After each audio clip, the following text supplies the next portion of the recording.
স্বাগতম বন্ধুরা, আমরা ধারাবাহিকভাবে আজকে আবার চলে এসেছি ফিজিক্স ফার্স্ট পেপার নিউটনিয়ান বলবিদ্যা চ্যাপ্টারের কয়েকটা টপিকস কভার করব।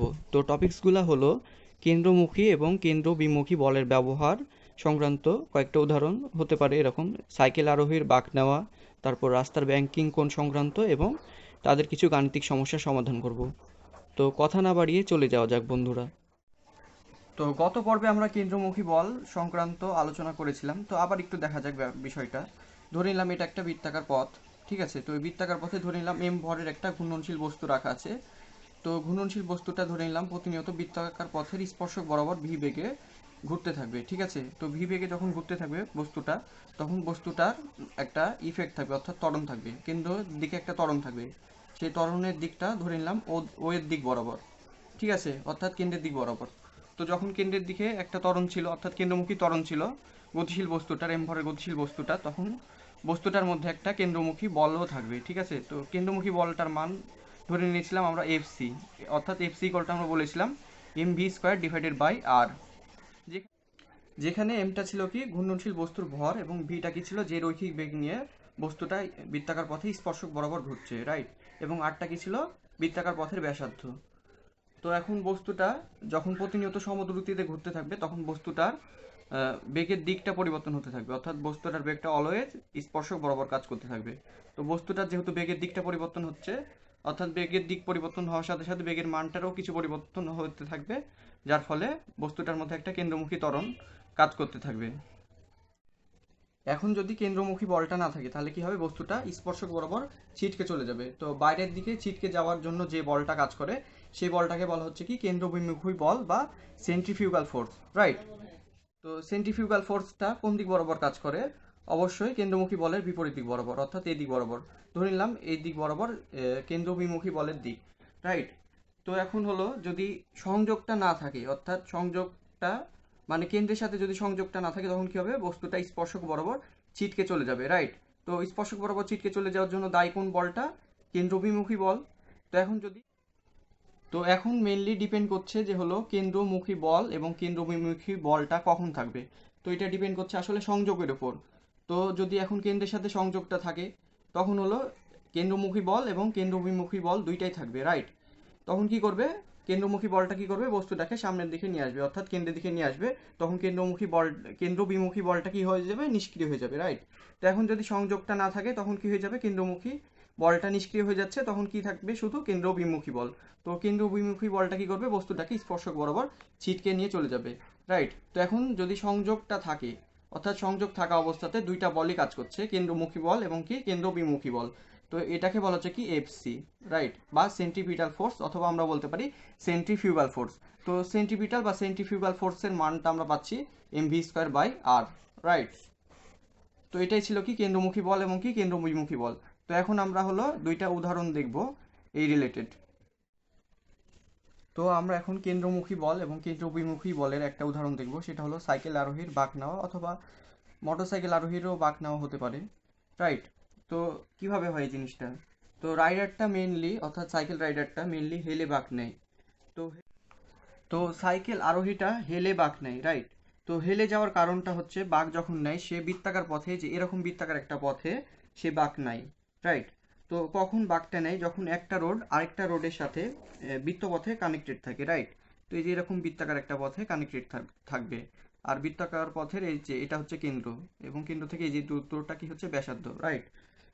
এবং বৃত্তচাপে সে কি হচ্ছে বাঁক নিচ্ছে, যেহেতু বাঁক নেওয়ার মুহূর্তে বৃত্তচাপটা কি হচ্ছে সে অতিক্রম করছে, রাইট। তো বৃত্তচাপটাকে যখন সে অতিক্রম করছে তার মানে সে বৃত্তের অংশ হিসেবে কাজ করছে, ঠিক আছে, অর্থাৎ ঘূর্ণনশীল বস্তু হিসেবে কাজ করছে, ঠিক আছে। তো রাইডার যদি বাঁক না নিত তবে বাইরের দিকে ছিটকে চলে যেত, অর্থাৎ কেন্দ্র বিমুখী বলের কারণে, রাইট। তো কি হচ্ছে, রাইডারটা এখানে একটা বল দিচ্ছে, অর্থাৎ ক্রিয়া বল দিচ্ছে মাটির উপরে, এবং মাটি তাকে কি করবে, একটা প্রতিক্রিয়া বল দিবে, যেহেতু রাইডারটা হেলে আছে। তো প্রতিক্রিয়া বলটাও কি হবে, বাঁকা ভাবে হবে, রাইট। তো যেহেতু রাইডারটা এভাবে এই যে এই পজিশনে এভাবে হেলে আছে এবং একটা কি ক্রিয়া বল দিচ্ছে, তো প্রতিক্রিয়া বলটাও কি হবে, অবশ্যই হেলে থাকবে, অর্থাৎ এই যে এরকম বাঁকা ভাবে থাকবে কি প্রতিক্রিয়া বলটা, রাইট। তো এখন যদি রাইডারটা ধরে নিলাম সাপোজ এইভাবে যদি সোজাসুজি অবস্থায় থাকতো, তখন প্রতিক্রিয়া বলের দিকটাও কি হতো সোজাসুজি বরাবর, অর্থাৎ বাঁকা না হয়ে কি হতো প্রতিক্রিয়া বলটা তখন এই যে এদিক বরাবর হইতো, রাইট। তো যেহেতু এখানে প্রতিক্রিয়া বলটা একটা কোণ করে আছে, তো আমরা ধরে নিলাম যে প্রতিক্রিয়া বলটা ওয়াই অক্ষের সাথে থিটা পরিমাণ কোণ করে আছে, আর এটা ধরে নিলাম এক্স অক্ষ, অর্থাৎ এটা এক্স অক্ষ এবং কি হচ্ছে এটা ওয়াই অক্ষ, ঠিক আছে। তো আমরা এখন আর অর্থাৎ প্রতিক্রিয়া বলের উপাংশটা বের করব। তো ওয়াই অক্ষ বরাবর উপাংশটা আমরা লিখতে পাচ্ছি আর অফ কস থিটা, রাইট। এবং এক্স অক্ষ বরাবর প্রতিক্রিয়া বলের উপাংশটা আমরা লিখতে পাচ্ছি আর অফ সাইন থিটা, ঠিক আছে। তো আমরা এই জিনিসটাকে এখন সুন্দরভাবে লিখি। তো দেখা যাচ্ছে কি ওয়াই অক্ষ বরাবর প্রতিক্রিয়া বলের উপাংশটা পাচ্ছি আমরা আর অফ কস থিটা, এবং এক্স অক্ষ বরাবর প্রতিক্রিয়া বলের উপাংশটা কি হচ্ছে এদিক বরাবর কি হচ্ছে আর অফ সাইন থিটা, ঠিক আছে। তো সাইকেল আরোহীটা কিভাবে বাঁক নিচ্ছে, এই যে এরকম বৃত্তাকার পথে বাঁক নিচ্ছে, রাইট। তো বৃত্তাকার পথের কেন্দ্র কোথায় হবে, এই যে অবশ্যই দিক বরাবর, এবং কেন্দ্রমুখী বিমুখী বলটা কি করবে, তাকে স্পর্শক বরাবর অর্থাৎ ছিটকে নিয়ে চলে যাবে, রাইট। অর্থাৎ বিমুখী বলটা থাকবে এদিক বরাবর, তো অর্থাৎ এক্স অক্ষের বিপরীত দিক বরাবর থাকবে কেন্দ্র বিমুখী বলটা। অর্থাৎ টোটাল ভর সাইকেল এবং কি সাইকেল আরোহীর যে ভরটা ধরে নিলাম আমরা এম, এবং হলো তাদের যে ওজন, অর্থাৎ যে ওজনটা আছে এমজি ফোর্সটা অবশ্যই কি করবে নিচের দিকে কাজ করবে। তো ধরে নিলাম এমজি ফোর্সের দিকটা কি হচ্ছে নিচের দিক বরাবর, তো এমজি ফোর্সের দিকটা ধরে নিলাম এই দিক বরাবর। তো আমরা কি লিখতে পারবো, আর কস থিটাটা কি হচ্ছে এমজি ফোর্স দ্বারা নাকচ হয়ে যাচ্ছে, তো আমরা লিখতে পাচ্ছি কি r cos theta equal to কি এমজি। তো এখন আমরা কি বলতে পারছি যে যদি আর কস থিটার মানটা বেশি হয়ে যায় তাহলে কি হবে, তাহলে সাইকেল আরোহীটা উপরে অর্থাৎ আকাশে উঠতে থাকবে, রাইট। এখন এখন যদি এমজি ফোর্সের মানটা বেশি হয়ে যায় তাহলে কি হবে, সাইকেল আরোহীটা নিচের দিকে ঢুকে যাইতে থাকবে, ঠিক আছে। তো এখানে কি হচ্ছে R cos theta equal to MG, অর্থাৎ আর কস থিটাটা কি হচ্ছে ওজনটাকে ধরে রাখছে, ঠিক আছে। তো কেন্দ্র বিমুখী বলটা কোন দিক ছিল, অবশ্যই কেন্দ্রের হতে বাইরের দিকে অর্থাৎ কেন্দ্রমুখী বলের বাইরের দিক বরাবর হবে। তো আর সাইন থিটা বলটা কি করবে, অবশ্যই কেন্দ্র বিমুখী বলটাকে নাকচ করে দিবে। তো কিভাবে নাকচ করবে, তো কেন্দ্র বিমুখী বলটা দিক কোন দিক বরাবর হবে, অবশ্যই এদিক বরাবর। তো আমরা এটাকে বলছি সেন্ট্রিফিউগাল ফোর্স। তো আমরা লিখতে পারবো কি R sign theta equal to কি M V square divided by R, অর্থাৎ আর সাইন থিটা বলটার কাজ কি এই কেন্দ্র বিমুখী বলটাকে নাকচ করে দেওয়া, রাইট।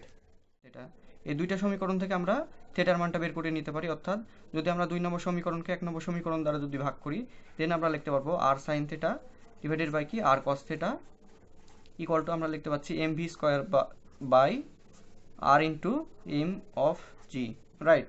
তো এই সমীকরণ থেকে এম যদি বাদ দিই আমরা রাইট সাইড থেকে এবং লেফট সাইড থেকে যদি আমরা আর বাদ দিই দেন আমরা লিখতে পাচ্ছি sin theta divided by cos থিটার অনুপাতটাকে আমরা লিখবো টেন থিটা ইকুয়াল টু কি ভি স্কোয়ার ডিভাইডেড বাই কি আর ইন্টু জি, রাইট। তো এই থিটাটা কি হচ্ছে এখানে উলম্বের সাথে কোণ, ঠিক আছে। এবং ভিটা কি হচ্ছে সাইকেল আরোহীটা যে রৈখিক বেগ নিয়ে বাঁকটা নিচ্ছে ওইটা, এবং আরটা কি হচ্ছে বৃত্তাকার পথের যে ব্যাসার্ধ ওইটা, এবং জিটা কি হচ্ছে অভিকর্ষ স্তর। এখন আমাদের মনে একটা কোশ্চেন আসতে পারে যে সাইকেল আরোহীটা হেলে কেন বাঁক নিল, সোজাসুজি কেন বাঁক নিল না। তো সোজাসুজি যদি বাঁক নিত তাহলে কি হতো যে প্রতিক্রিয়া বলটা কি হতো এটা লম্ব বরাবর কাজ করতো, রাইট। তো প্রতিক্রিয়া বলটা যদি লম্ব বরাবর কাজ করতো তখন এই যে উলম্বের সাথে কোণ অর্থাৎ থিটার মানটা তখন কিন্তু 0 ডিগ্রি হয়ে যেত, রাইট। তখন আর কিন্তু আর সাইন থিটা এই উপাংশটা থাকতো না, ঠিক আছে। তো আর সাইন থিটা যদি না থাকতো তখন কি থাকতো শুধু কেন্দ্র বিমুখী বলটা। তো এই কেন্দ্র বিমুখী বলটা তখন কি করতো সাইকেল আরোহীটাকে স্পর্শক বরাবর ছিটকে নিয়ে চলে যেত, তখন একটা দুর্ঘটনা ঘটার পসিবিলিটি ছিল, অর্থাৎ রাস্তার বাইরে তখন চলে যেত সাইকেল আরোহী। তাই দুর্ঘটনা থেকে রক্ষা পাওয়ার জন্য অর্থাৎ কেন্দ্র বিমুখী বলটাকে নিষ্ক্রিয় করার জন্য সাইকেল আরোহীটা হেলে বাঁক নিয়েছে, ঠিক আছে। তো এখন দেখা যাচ্ছে কি যে ওয়াই অক্ষ বরাবর দুইটা বল ছিল এবং এক্স অক্ষ বরাবর দুইটা বল ছিল, এই বলগুলা পরস্পর নাকচ হয়ে যাচ্ছিল অর্থাৎ নিষ্ক্রিয় হয়ে যাচ্ছিল। তো কোন বলের কারণে অর্থাৎ কোন বেগের কারণে সাইকেল আরোহীটা সামনের দিকে যাচ্ছে, তো দেখা যাচ্ছে কি এটা কি ছিল এক্স অক্ষ এবং কি ছিল এটা ওয়াই অক্ষ। তো জেড অক্ষ বরাবর একটা কি ছিল সাইকেল আরোহীর একটা স্পিড ছিল, যে স্পিডটার দরুন অর্থাৎ একটা লব্ধি বল ক্রিয়েট হয়েছে যার দরুন সাইকেল আরোহীটা সামনের দিকে যাচ্ছে, ঠিক আছে। তো এটাই ছিল সাইকেল আরোহীর বাঁক নেওয়া। এখন আমরা হলো কেন্দ্রমুখী এবং কেন্দ্রবিমুখী বলের আরেকটা উদাহরণ দেখব, সেটা হচ্ছে রাস্তার ব্যাংকিং। তো আমরা এখন রাস্তার ব্যাংকিং কোণ অর্থাৎ গাড়ি বা বাসের বাঁক নেওয়া এই বিষয়টা দেখব, ঠিক আছে। তো আমরা এতক্ষণ দেখেছিলাম যে সাইকেল আরোহীর বাঁক নেওয়াটা, তখন রাস্তাটা কি ছিল, সমতল রাস্তা ছিল, রাস্তার মধ্যে কোনো চেঞ্জ ছিল না।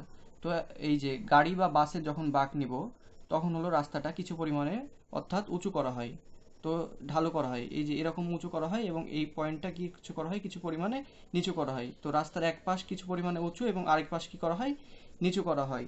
তো কেন এই জিনিসটা করা হয়, ঠিক আছে। তো গাড়িটা যখন বাঁক নিতে চায় তখন কেন্দ্রবিমুখী বলটা কি করে, তাকে হলো ছিটকে দিতে চাই। তো এই ছিটকে যাওয়াটা রোধ করার জন্য রাস্তার এক পাশ কি করা হয়, উঁচু করা হয় এবং আরেক পাশটা কি করা হয়, নিচু করা হয়, ঠিক আছে। তো ধরে নিলাম এটা কি ভূমি, ভূমি সাপেক্ষে ধরে নিলাম রাস্তাটাকে এই যে এই পরিমাণ উঁচু করা হলো, অর্থাৎ থিটা পরিমাণ অংশ কি করা হলো, রাস্তাটাকে উঁচু করা হলো, ঠিক আছে। তো একইভাবে এই জিনিসটাকে যদি আমরা আমরা এখানে লিখি, অর্থাৎ এটা বলছি আমরা মাটি অর্থাৎ ভূমি, আর এটা কি হচ্ছে, ঢালু রাস্তা, ঠিক আছে। তো এই রাস্তার উপর দিয়ে যখন একটা গাড়িটা যাবে ঠিক এভাবে হেলে যাবে, ঠিক আছে। তো গাড়িটার একটা ওজন আছে, তো ওজনটা কি করবে, গাড়িটার ওজনটা অবশ্যই নিচের দিকে কাজ করবে। এখানে থেটাটা হচ্ছে কি ভূমির সাথে এবং কি ঢালু রাস্তার সাথে মধ্যবর্তী কোণ, ঠিক আছে। তো গাড়িটা যখন এভাবে ঢালু রাস্তা দিয়ে যাবে তখন এই যে এভাবে হেলে যাবে, ঠিক আছে। তো এখন হলো একটা ক্রিয়া বল দিবে, অর্থাৎ মাটিতে একটা যদি ক্রিয়া বল দেয় তখন মাটি তাকে একটা কি করবে, প্রতিক্রিয়া বল দিবে। তো প্রতিক্রিয়া বলটা সরাসরি উলম্ব বরাবর না হয়ে উলম্বের সাথে অর্থাৎ থিটা পরিমাণ কোণ করে বেঁকেভাবে থাকবে, বাঁকাভাবে থাকবে। তো প্রতিক্রিয়া বলটা সরাসরি উলম্ব বরাবর না হয়ে থিটা পরিমাণ অংশ বাঁকা হয়ে থাকবে, অর্থাৎ ধরে নিলাম এটা যদি উলম্ব বরাবর অক্ষ হয়, উলম্ব অক্ষ হয়, তো উলম্ব অক্ষের সাথে ধরে নিলাম থিটা পরিমাণ অংশ কি হলো, এটা বাঁকাভাবে থাকলো, অর্থাৎ এই আরটা কি হচ্ছে, প্রতিক্রিয়া বল। তো প্রতিক্রিয়া বলটা কে দিবে, রাস্তাটা গাড়িটাকে লম্বভাবে একটা কি করছে, প্রতিক্রিয়া বল দিচ্ছে, ঠিক আছে। তো এখন প্রতিক্রিয়া বলের যদি আমরা উপাংশ বের করতে চাই, তো এদিক বরাবর উপাংশটাকে আমরা কি লিখতে পারবো, আর অফ একইভাবে কস থেটা, আর এবং এক্স অক্ষ বরাবর যে উপাংশটাকে আমরা লিখতে পাচ্ছি কি আর অফ সাইন থেটা, ঠিক আছে। তো এখন কেন্দ্র বিমুখী বলটা কোন দিক বরাবর কাজ করবে, যেহেতু রাস্তাটার কেন্দ্র কোথায় ছিল, এই যে এই দিক বরাবর। তো কেন্দ্র বিমুখী বলটা অবশ্যই হলো কেন্দ্রমুখী বলের বিপরীত দিকে কাজ করে, অর্থাৎ এই দিক বরাবর। তো কেন্দ্র বিমুখী বলটা কি করবে, গাড়িটা যাতে হলো স্পর্শক বরাবর ছিটকে চলে যায়, ঠিক আছে। তো আমরা এখন দেখতে পাচ্ছি কি যে ওয়াই অক্ষ বরাবর উপাংশটা কি হচ্ছে আর কস থেটা এবং এক্স অক্ষ বরাবর উপাংশটা কি হচ্ছে আর অফ সাইন থেটা, ঠিক আছে। এবং হলো ওয়াই অক্ষ বরাবর আমাদের দুইটা বল আছে, আর কস থেটা এবং কি, তো আমরা এখন দেখতে পাচ্ছি কি যে ওয়াই অক্ষ বরাবর আমাদের কয়টা বল আছে, আর কস থেটা আছে এবং কি এমজি ফোর্স আছে, এবং এক্স অক্ষ বরাবর কয়টা বল আছে, আর সাইন থেটা বল আছে এবং কি কেন্দ্র বিমুখী বল আছে। তো কেন্দ্র বিমুখী বলটা অবশ্যই কোথায়, কোন দিক কাজ করবে, কেন্দ্রমুখী বলের বিপরীত দিক বরাবর। এখন যদি আমরা ওয়াই অক্ষ বরাবর বল নিই, অর্থাৎ R cos theta equal to আমরা কি বলতে পারছি, এমজি, অর্থাৎ আর কস থেটাটা কি হচ্ছে, এমজি ফোর্স দ্বারা নাকচ হয়ে যাচ্ছে, ঠিক আছে। বা আর কস থেটা কি করছে, ওজনটাকে ধরে রাখছে, গাড়ির ওজনটাকে, ঠিক আছে। এবং এক্স অক্ষ বরাবর যদি আমরা বল নিই, দেন আমরা কি বলতে পারছি, আর সাইন থেটা ইকুয়াল টু কি এফসি, অর্থাৎ সেন্ট্রিফিউগাল ফোর্স, অর্থাৎ এম ভি স্কোয়ার বাই আর। তো আর সাইন থেটা বলটা কি করছে, কোন দিক বরাবর কাজ করছে, কেন্দ্রের দিক বরাবর, অর্থাৎ এই যে এই দিক বরাবর কাজ করছে, গাড়িটা যাতে স্পর্শক বরাবর ছিটকে না চলে যায়। তো কি করছে, আর সাইন থেটা বলটা M M V square by R কে নাকচ করে দিচ্ছে, অর্থাৎ কেন্দ্র বিমুখী বলটাকে নাকচ করে দিচ্ছে, ঠিক আছে। তো আমরা এখন হলো থেটা অর্থাৎ এই যে ভূমির সাথে কোণ অথবা উলম্বের সাথে কোণ, এই মানটা আমরা বের করতে পারি। তো কিভাবে বের করব, একইভাবে এটাকে যদি আমরা 1 নম্বর সমীকরণ বলি আর এটাকে যদি 2 নম্বর সমীকরণ বলি, দেন 2 নম্বর সমীকরণকে যদি 1 নম্বর সমীকরণ দ্বারা ভাগ করি, দেন আমরা লিখতে পারবো কি টেন থেটা ইকুয়াল টু কি ভি স্কোয়ার বাই কি আর ইন্টু জি, ঠিক আছে। তো এই থিটাকে আমরা ব্যাংকিং কোণও বলতে পারি, কারণ কি এটা কি ছিল, ভূমি ছিল এবং রাস্তাটাকে কিছু পরিমাণ অংশ কি করা হয়েছিল, উঁচু করা হয়েছিল। তো একটা কোণে উঁচু করা হয়েছিল, যে কোণটাকে বলা হচ্ছে কি ব্যাংকিং কোণ। তো থিটার পরিচয় আসলে হলো তিনটা। তো একটা ভূমির সাথে কোণও বলতে পারি, আবার কি উলম্বের সাথে কোণও বলতে পারবো, আবার কি বলতে পারবো, ব্যাংকিং কোণও বলতে পারবো, ঠিক আছে। তো এটাই ছিল নর্মালি কি ব্যাংকিং কোণের কনসেপ্ট। এখন যদি আর সাইন থেটা এই যে এই বলটা যদি না থাকতো, তখন কি হতো, M B square by R, অর্থাৎ সেন্ট্রিফিউগাল ফোর্সের কারণে কি হতো, গাড়িটা স্পর্শক বরাবর ছিটকে চলে যাইতো, ঠিক আছে। তো এই কারণে গাড়িটা ঢালু রাস্তায় এভাবে হেলে যাইতে থাকে, যার কারণে আর সাইন থেটা বলটা পেয়ে থাকে। এবং আর সাইন থেটা বলটা কি করে, কেন্দ্র বিমুখী বলটাকে ভ্যানিশ করে দেয়, ঠিক আছে। আচ্ছা, এখন যদি গাড়িটার গতি জড়তার কারণে মানে হলো বিপরীত দিকে অর্থাৎ স্পর্শক বরাবর যদি ছিটকে চলে যেতে চায়, তখন স্থিতি ঘর্ষণ বল কি করবে, বৃত্তাকার পথের ব্যাসার্ধ বরাবর কাজ করবে, ঠিক আছে, অর্থাৎ এই যে এই দিক বরাবর অর্থাৎ কেন্দ্রের দিক বরাবর কাজ করবে, তখন গাড়িটা নিয়ন্ত্রণ হারাবে না তখনই যদি হলো কেন্দ্রমুখী বলটা কি হয় স্থিতি ঘর্ষণ বলের মানের চেয়ে কম হয় অথবা কি তার সমান হয়, ঠিক আছে। দেন আমরা এখান থেকে যে হলো গাড়িটার সর্বোচ্চ বেগটা আমরা বের করে নিতে পারবো। তো গাড়িটার সর্বোচ্চ বেগের মানটা আমরা বের করি, অর্থাৎ ভি এর মানটা আমরা কীভাবে বের করবো। তো এফসির মানটা আমরা বসিয়ে দিলাম কি m v square by r is less equal to f s এর মানটা আমরা কি পাচ্ছি মিউ এস ইন্টু এমজি। তো আমরা স্থিতি ঘর্ষণ বলের মান থেকে আমরা এটা পেয়েছি। দেন উভয় পক্ষ থেকে যদি এম এর মানটা বাদ দেই দেন আমরা ভি ইকুয়াল টু লিখতে পাচ্ছি কি আর জি ইন্টু কি মিউ এস। তো মিউ এসটা কি এখানে স্থিতি ঘর্ষণ গুণাঙ্ক, আর আরটা কি হচ্ছে বৃত্তাকার পথের ব্যাসার্ধ, এবং জিটা কি হচ্ছে অভিকর্ষ ত্বরণ, ঠিক আছে। তো গাড়িটা যদি এই গতিবেগে যায় তাহলে কি হবে না, গাড়িটা নিয়ন্ত্রণ হারাবে না। তো এখন আমরা এই রিলেটেড ম্যাথ প্রবলেম সলভ করব। তো প্রবলেমটিতে বলা আছে রেল লাইনের একটি বাঁকের ব্যাসার্ধ 90 মিটার, ঠিক আছে, এবং লাইনের দুই প্রান্তের দূরত্ব 1.5 মিটার। আর বলা আছে ভিতরের পাত অপেক্ষা বাইরের পাত কতখানি উঁচু হলে বাইরের পাতের উপর কোনো চাপ প্রয়োগ না করে একটি ট্রেন 9.4 মিটার পার সেকেন্ড দ্রুতিতে বাঁক নেবে, ঠিক আছে। তো প্রবলেমটা সলভ করার আগে চিত্রটা আঁকানো যাক। ধরে নিলাম এই যে এরকম একটা বৃত্তাকার একটা রেল লাইন। তো রেল লাইনটা হলো কত মিটার প্রশস্ত, অর্থাৎ রেল লাইনের দুই প্রান্তের দূরত্ব কত দেওয়া আছে 1.5 মিটার। তো এই দূরত্বটুকু কতটুকু 1.5 মিটার, ঠিক আছে। তো এই যে এটা যদি ধরে নিই আমি ভূমি, তো ভূমির সাথে একটা কোণ করে থাকবে, তো থিটা পরিমাণ কোণ করে থাকলো। তো রেল লাইনে ধরে নিলাম এই যে এতটুকু পরিমাণ অর্থাৎ এইচ পরিমাণ অংশ কি করা হয়েছে, উঁচু করা হয়েছে, ঠিক আছে। তো আমরা এখন হলো জানি যে হলো ব্যাংকিং কোণ থেকে ট্যান থিটা ইকুয়াল টু কি লিখতে পারি ভি স্কোয়ার ডিভাইডেড বাই কি আর জি, ঠিক আছে। তো আমরা এখান থেকে থিটার মানটা বের করে নিতে পারি। তো থিটা ইকুয়াল টু লিখতে পারি tan inverse v square divided by কি আর ইন্টু জি। তো ভিটা কি এখানে যে ট্রেনের দ্রুতি, অর্থাৎ ট্রেনটা কত বেগ নিয়ে যাচ্ছে। তো বেগের মানটা দেওয়া আছে কত 9.4 মিটার পার সেকেন্ড, এবং হলো আর অর্থাৎ রেল লাইনের বাকির ব্যাসার্ধ কত দেওয়া আছে 90 মিটার, ঠিক আছে। এবং জিটা কি এখানে অভিকর্ষ ত্বরণ, এটার মান 9.8 মিটার পার সেকেন্ড। তো আমরা যদি এই মানগুলা যদি এখানে বসিয়ে দিই দেন থিটার মানটা পাবো 5.7 এত ডিগ্রি, ঠিক আছে। তো এখন প্রবলেমটাতে বলা আছে যে ভিতরের পাত অপেক্ষা বাইরের পাত কতখানি উঁচু হলে বাইরের পাতের উপর কোনো চাপ প্রয়োগ না করে ট্রেনটা এত দ্রুতিতে চলবে, অর্থাৎ কতটুকু উঁচু করা হয়েছিল, অর্থাৎ এইচ এর মানটা আমাকে বের করে নিতে হবে। তো দেখা যাচ্ছে কি এই জিনিসটাকে যদি আমি এভাবে আঁকাই, তো এটা কি হচ্ছে একটা সমকোণী ত্রিভুজ, রাইট। তো এটা কি হচ্ছে থিটা, এবং তো এই সমকোণী ত্রিভুজ থেকে আমরা বলতে পারি কি এটা কি লম্ব, এবং কি এটা হচ্ছে অতিভুজ, আর এটা কি 90 ডিগ্রি, ঠিক আছে। তো আমাদের অতিভুজের মানটা জানা আছে এবং কি কোণের মানটা জানা আছে, তাহলে আমরা লম্বর মানটা বের করতে পারি এভাবে সাইন থিটা ইকুয়াল টু আমরা লিখতে পারি এইচ, অর্থাৎ লম্বটাকে এইচ দ্বারা প্রকাশ করলাম, এবং হলো অতিভুজ অর্থাৎ রেল লাইনটা দুই প্রান্তের দূরত্ব কত জানি আমরা 1.5 মিটার। তো আর থিটার মানটা কত পাইলাম আমরা 5.7 ডিগ্রি। দেন আমরা এইচ এর মানটা পাই 0.14 এত মিটার, ঠিক আছে। তো ভেতরের পাত অপেক্ষা বাইরের পাত 0.14 মিটার উঁচু করতে হবে, তখনই ট্রেনটি 9.4 মিটার পার সেকেন্ড দ্রুতিতে বাঁক নিতে পারবে। তো আরেকটা প্রবলেম দেখা যাক। তো প্রবলেমটাতে বলা আছে 800 মিটার ব্যাসার্ধের সমতল বৃত্তাকার পথে রাস্তার সাথে 0.3 ঘর্ষণ গুণাঙ্ক বিশিষ্ট বিশিষ্ট গাড়ির নিয়ন্ত্রণ না হারিয়ে সর্বোচ্চ গতিবেগ কত। অর্থাৎ গাড়িটা সর্বোচ্চ গতিবেগের আমরা ফর্মুলা শিখেছিলাম একটু আগে যে V is less equal to root over mu S into R into G. তো মিউ এসটা কি ছিল এখানে স্থিতি ঘর্ষণ গুণাঙ্ক, এবং আরটা কি ছিল বৃত্তাকার পথের ব্যাসার্ধ, এবং জিটা কি ছিল অভিকর্ষ ত্বরণ। তো আমরা এটা দিয়েই করব এখন। তো গাড়িটা নিয়ন্ত্রণ হারাবে না তখনই যদি এই সত্যটা ফুলফিল হয়, ঠিক আছে। অর্থাৎ আমরা বলতে পারি কি কেন্দ্রমুখী বলের মানটা যদি আমাদের স্থিতি ঘর্ষণ বলের মানের চেয়ে ছোট অথবা কি তার সমান হয়, ঠিক আছে। দেন আমরা হলো গাড়ির সর্বোচ্চ গতিবেগ এখান থেকে পাই। তো এখন যদি আমরা মানটা বসিয়ে দিই দেন আমরা লিখতে পারবো মিউ এস এর মানটা জানি কত দেওয়া আছে 0.3, এবং হলো ব্যাসার্ধের মান দেওয়া আছে 800, এবং হলো জি এর মানটা দেওয়া আছে 9.8। দেন আমরা গাড়িটার সর্বোচ্চ বেগের মানটা আমরা পাচ্ছি। তো ভি বেগের মান অর্থাৎ সর্বোচ্চ বেগের মানটা পাইলাম আমরা 48.49 এত কি মিটার পার সেকেন্ড, অর্থাৎ এই বেগটা অর্জন করলে গাড়িটা কি হবে না, নিয়ন্ত্রণ হারাবে না, ঠিক আছে। তো আরেকটা প্রবলেম সলভ করা যাক। তো প্রবলেমটাতে বলা আছে ব্যাংকিং কোণ সমান রেখে কোনো যানবাহনের সর্বোচ্চ বেগের মান 60% বাড়াতে রাস্তার ব্যাসার্ধ কত পার্সেন্ট পরিবর্তন করতে হবে। তো আমরা হলো ব্যাংকিং কোণ মানে জেনেছিলাম ট্যান থিটা ইকুয়াল টু কী ছিল ভি স্কোয়ার বাই আর জি।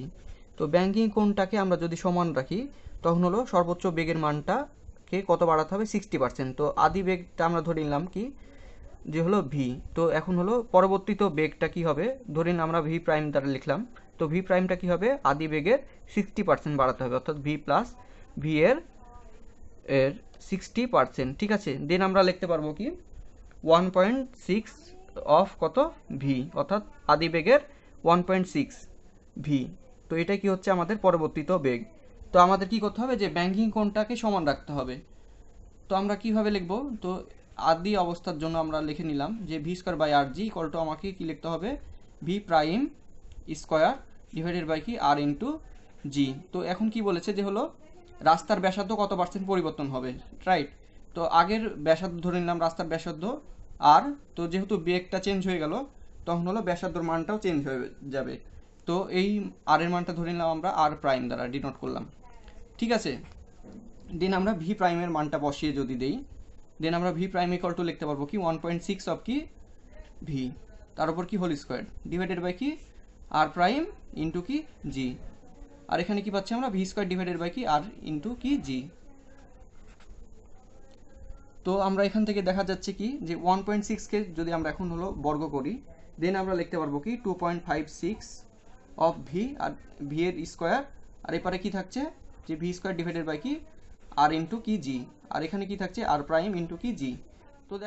তো দেখা যাচ্ছে কি যে উভয় পক্ষ থেকে ভি স্কোয়ারটা বাদ যাচ্ছে এবং হলো নিচ থেকে হর থেকে জি এবং জিটা বাদ যাচ্ছে, অর্থাৎ অভিকর্ষ ত্বরণের মানটা যদি বাদ যায়, দেন আমরা লিখতে পাচ্ছি কি 1/r equal to 2.56 divided by কি আর প্রাইম। ঠিক আছে, দেন আমরা আর প্রাইম ইকুয়াল টু লিখতে পারবো কি 2.56 ইন্টু কি আর। তো এই আরটা কি আগের অবস্থার ব্যাসার্ধ রাস্তার, আর এই আরটা কি হচ্ছে পরবর্তীত ব্যাসার্ধ। ঠিক আছে, তো হলো রাস্তার ব্যাসার্ধটা কত পার্সেন্ট পরিবর্তন করতে হবে। তো 2.56 অফ আরটাকে যদি আমরা ভাঙি, দেন আমরা লিখতে পাচ্ছি আর প্লাস 1.56 অফ আর। ঠিক আছে, তো আমরা যদি বেগের মানটা 60% বাড়াই তাহলে আমাদেরকে ব্যাসার্ধের মানটা 156% বাড়াতে হবে। ঠিক আছে, তো আজকে ছিল ওই পর্যন্তই। তোমাদের যদি আমার চ্যানেলটি ভালো লেগে থাকে তাহলে অবশ্যই সাবস্ক্রাইব করবে এবং লাইক এবং শেয়ার দিয়ে পাশে থাকবে। ধন্যবাদ সবাইকে।